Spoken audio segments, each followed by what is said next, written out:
we've been having deep conversations lately, and it's good to do so. The triune God as our King opens up many discussions and challenges old views to provide a finer look, a more profound feeling, and faithful wonder at this great King. Welcome to the Sebcast, where we turn our beloved stories on their heads, examining what history might have overlooked and discovering anew together as we grow. In the early centuries of Christianity, theologians wrestled with a profound mystery, the nature of God as revealed by Jesus Christ. The term Trinity does not appear in the Bible, however. The relational dynamic between the Father, Son, and Holy Spirit is woven throughout the New Testament. Jesus speaks of the Father separately from himself, but also claims unity with him. He promises the coming of the Spirit, who will dwell within believers. These interactions lead us to a perfect conclusion.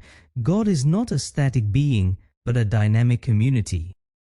As mentioned last week, the early church fathers used the term perichoresis to describe the interrelationship of the Trinity, a mutual indwelling, a divine dance of love and unity.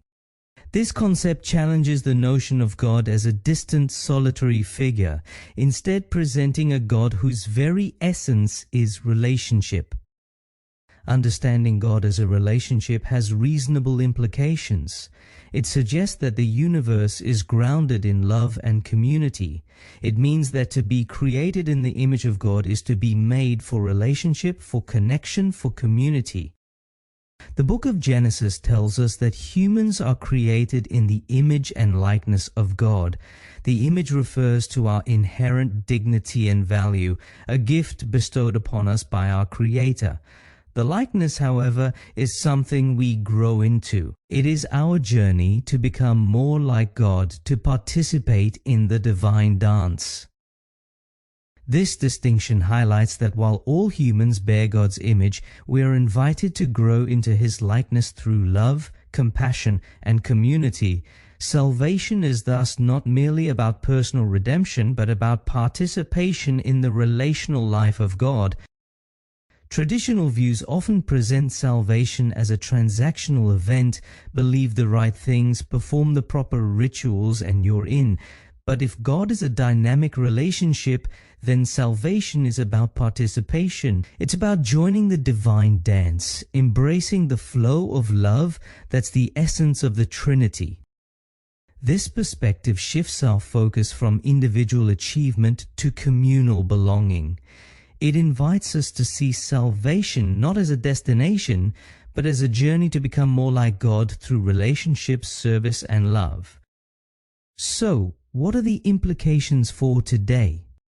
In a world marked by division and isolation, the Trinitarian view of God offers a compelling vision for human growth and becoming. It calls us to embrace diversity, to seek unity without uniformity, and to find God in the spaces between us. By understanding God as a relationship, we are challenged to reflect that divine community in our families, communities, and societies. We are invited to move beyond transactional interactions and into transformative relationships that reflect the love of the Trinity. The Trinity is not a theological puzzle to be solved, but a divine dance to be participated in. It is an invitation to live in the relational nature of God, to find our true selves in community with others, and to participate in the ongoing story of love that is the core of the universe.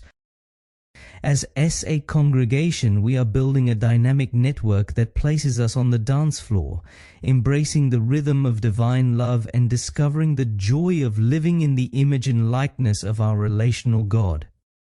What if God is not a lonely monarch, but a dynamic relationship inviting us to an eternal dance? Come dance along. Until tomorrow, take care.